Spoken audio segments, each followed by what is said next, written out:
Narito ang full video kung saan nagbigay ng mensahe si Senator Amy Marcos sa peace rally ng Iglesia ni Cristo patungkol sa transparency and a better democracy. Narito't panoorin ang full video. Marcos.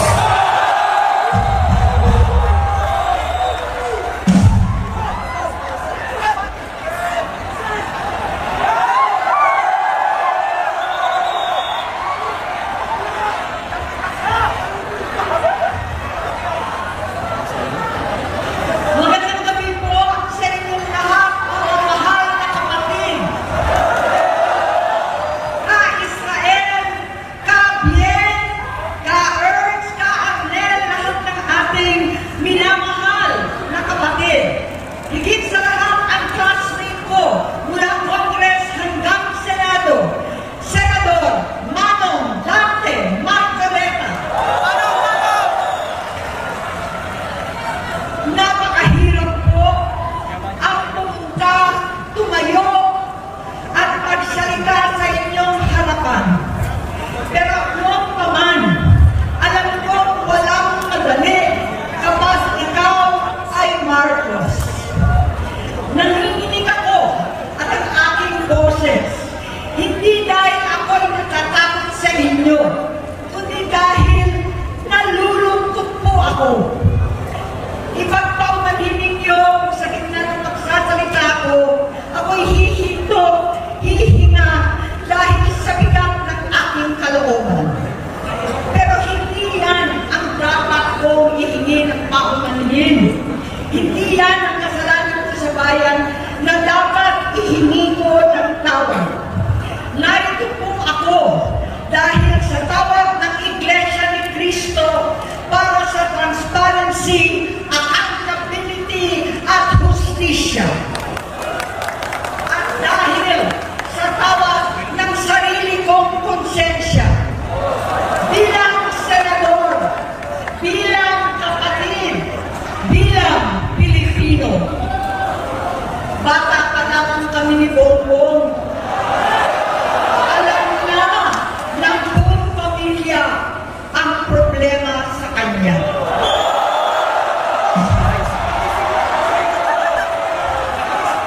Sa totoo lang, mababasa naman ng lahat ang mga testimonya ng aking ama patungkol sa kanyang ugali at gawain.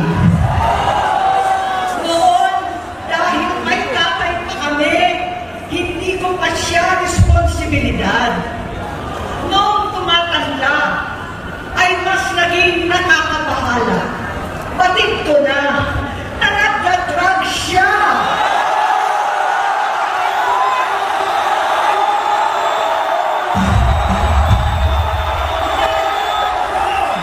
At ng pamilya, nalaman ng pamilya, seryoso ito. Minsan, kami ng Presidential Guard at Metro Gold pa ang naglilinis tuwing nagpa-party po sila. Nabuhay kami magkakapatid sa ibang bansa. Kami-kami lang. Kinumbinsi ko pa si Bongbong. Pakasalan mo na si Lisa. Naisip ko noon, kapag nag-asawa siya, malalagay na sa tahimik at magkakaroon ng direksyon. Ang laki ng pagkakamali ko. Mas lumala ang kanyang paglulong, magkakulong sa droga.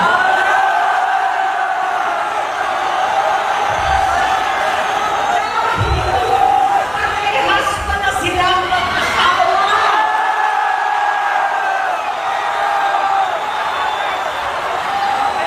Naging gobernador siya ng Ilocos. Alam ng mga tao doon na halos hindi siya pumapasok. Tuwing kukumprontahin ko siya, ay nagsasabi siyang magbabago na siya, aalisin na niya ang bisyo. Hanggang sa may nagsumbong na naman sa akin na sa paggising pa lang sa umaga, kasabay ng almusal, marijuana pala.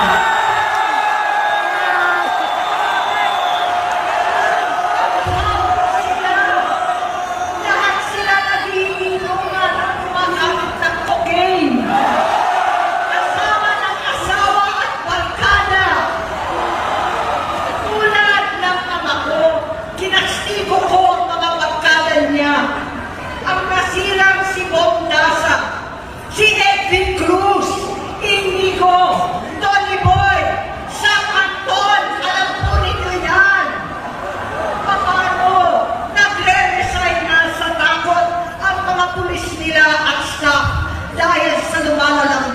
bisyo.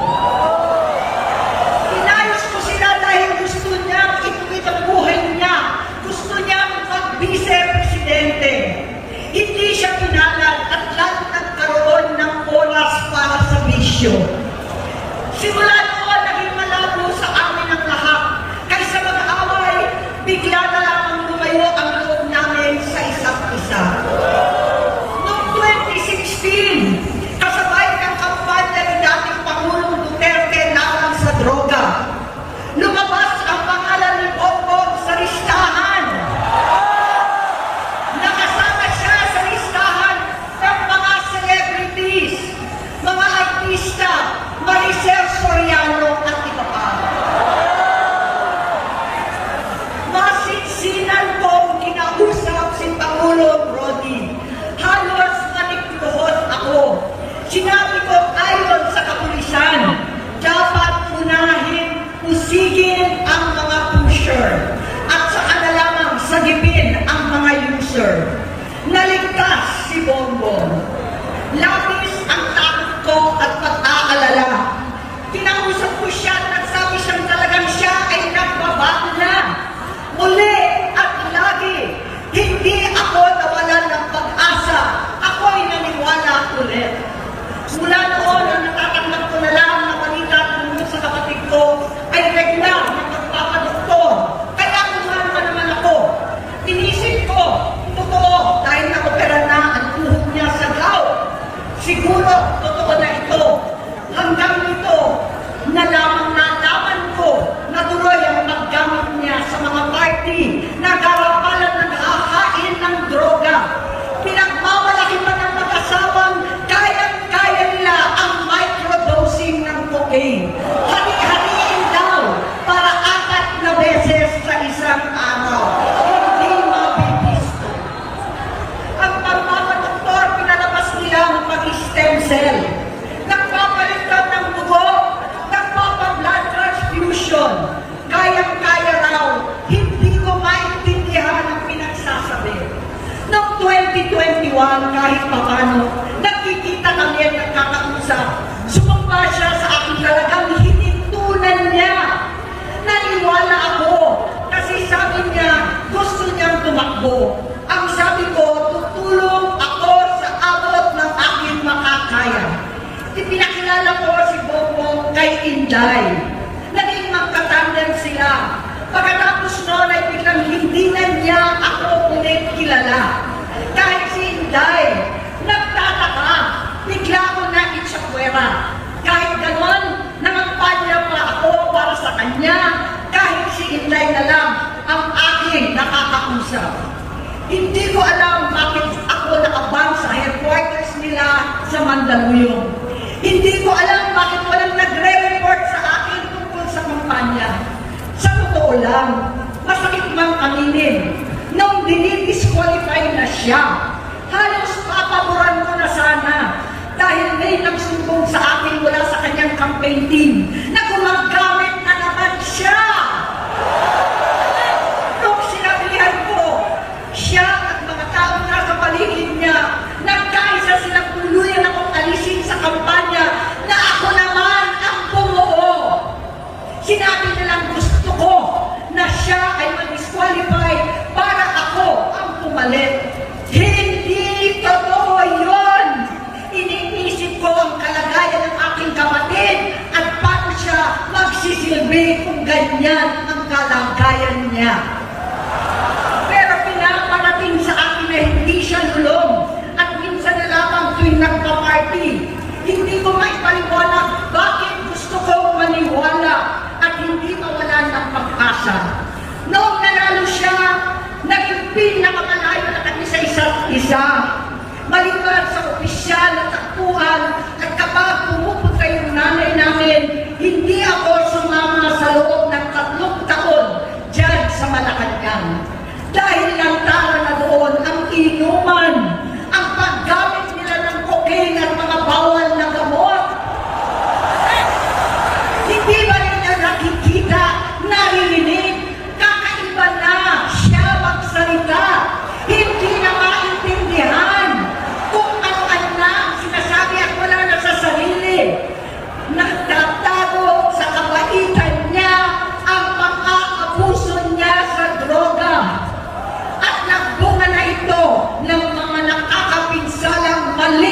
desisyon. Hinayaan niyang kumilos ang mga nakatalibot sa kanya. Yung mga umaastang presidente habang nilululong siya ng mga ito. Hindi na kami nagkausap. Sa harap ng publiko, pinipili kong magmukha kaming maayos. Pero wala na kaming koneksyon. Hindi ko hinihiling na maunawaan ninyo ako, lahat kayo. Sa palagay ko, ang makakaunawa lamang sa akin ay ang mga pamilya may pinagdaanan sa adiksyon, sa inom, sa sugal, sa alak, sa bisyo, higit sa lahat, sa droga. Pagkat hindi ko siya nakakasama, buong aking loob na ipasok sa institusyon. Ipagamot, iparihab ko na yan. Pero, tuwing maghaharap kami noon, hindi kaya ng aking kalooban na gawin yon. Tuwing magsasabi siya sa akin na magbabago na siya, hindi ko siya kayang liisin. Hindi ko kayang ipagkait sa kanya magkakataon at pagbabakasakali, umaasa ako at laging nananalangin na sana, oo nga, nagbago na siya.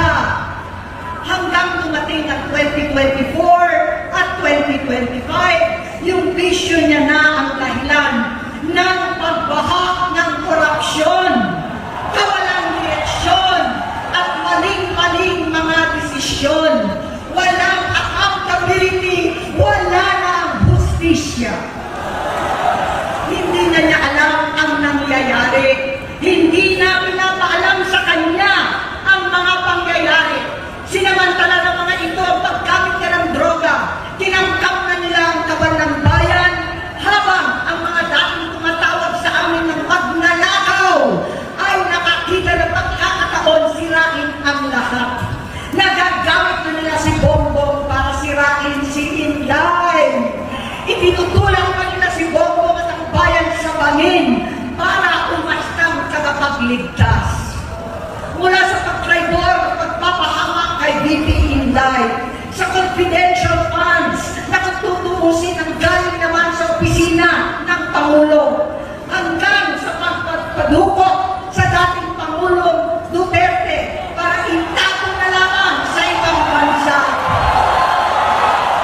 Ang kabaitan ni Bongbong ay naging kalupitan. Karapanan ng pagtatakip sa kanya ng mga nasa Congress, sa Senado, mga miyembro ng kabinete, kitang-kita na ng taong bayan, wala nang puwang ang kahihiyan. Para bang nauulit ang bangungot ng kasaysayan dinanas namin noon. 68 years old po ang nanay ko nung pinatalsik sa pwesto. 68 years old na rin si Bongbong ngayon. November 17 din, noong 2021, nung nakumbinsi ko si Inday na magbise kay Bongbong. November 18 po, bukas, ang ikatlong araw natin. Siyam na taon na nakakaraan, saktong November 18 pa talaga, na pinasiting ni Pangulong Duterte ang tatay ko sa lipinan ng mga bayani.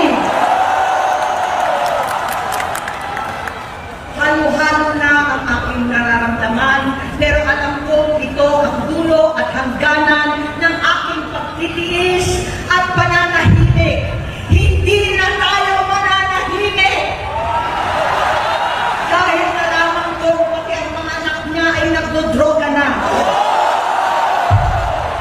Kinasusuklaman ko pa ang pag-alok ng mag-inang si Sandro ng droga ang aking mga anak at iba pang mga kamag-anak. Yan ang hindi ko na mapapalampas. Sa loob ng halos 4 na dekada, wala akong ibang pinangarap kundi maipakita sa sambayanan na hindi kami masamang tao. Hindi masama ang pamilya Marcos. Gusto kong ibangon ang dangal ng aking ama. Sa pamamagitan ng nagpagtatrabaho para sa bayan, sinikap kong maging mabuting gobernador, tinakawan, senador. Hindi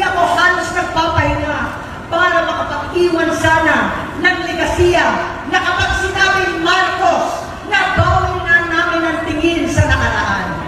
Ngunit sa kagustuhan kong maging responsableng anak, matupad ang pangako ko sa aking ama, nabigo akong maging mabuting kapatid. Naging mahina ako kay Bongbong sa kapulisan at sundalo sa lahat ng mga leader at tagapagpatupad ng batas. Siya ang Pangulo natin ngayon. Sinabi ko kung anong kalagayan niya ngayon.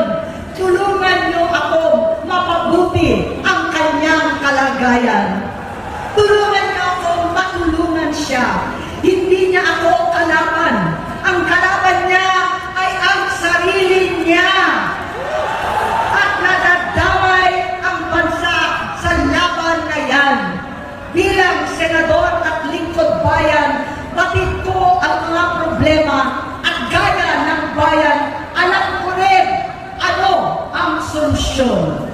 Sa pagkakawatak-watak, patuloy na pamumulitika, pagnanasa sa kapangyarihan ng mga talunan naman, kaguluhan sa Mindanao, alanganing gyera sa China at Estados Unidos, kawalang pananagtan sa flood control scam, karapalang kahiman, panggigimit sa hindi kaalyado, pagkakanulo sa kapwa Pilipino, pagdakip sa dating Pangulong matanda may sakit upang ihagis lamang sa bansang dayuhan, pagsadsad ng piso, paglaganap ng gutom, paghihingalot ng ekonomiya, at pagsasawalang bahala sa taong bayan. Ang delubyo at kalamidad na nagdudulot ng panusa, ang korupsyon na nauwi sa kawalan ng tiwala at hustisya sa Pilipinas, sa kanyang pamahalaan, lahat ng yan ay masusolusyonan kung ikaw, aking kapatid, magsaayos ng iyong sariling kalusugan. Kapag humupa ang ingay sa politika, kapag umuwi na kami sa aming pamilya, hindi bilang senador, kundi bilang ate, bilang si Manang Aimee ni Bonget, kaya ito sasabihin sa harap ng taong bayan, sa harap ninyong lahat, at sa harap ni Bongbong. Bonget, magkatatlong taon na tayong hindi nakakausap. 3 taon ko nang sinusubukan muli na ako'y pakinggan. Siguro ngayon ay makakarating ng buo ang gusto kong sabihin. Walang mapapawasan, hindi madadagdagan. Bongbong, nag-aalala sa iyo si Manang. Tuwing nakikita kita sa TV, gusto kitang puntahan. Napakalaki ng pinagbago mo. Itsura, pagsasalita, takbo ng pag-isip. Minsan, napapatanong ako sa sarili ko, ikaw pa ba yan? Si Bongbong ba talaga yung nakikita ko? Pero ako, aling ko, ako pa rin ito. Ako pa rin ang ate mo na tumayong ama't ina sa inyo sa ibang bansa. Ang kasama nyo sa sumubok na saranggahin lahat ng sakit para sa iyo. Ang kapatid mo na hindi mo kailangan hingan ng tawad dahil agad ka nang iniintindi at tatanggapin dahil mahal kita. Nasa Bagong Tipan, kay Lucas, Kapitulo 17, versikulo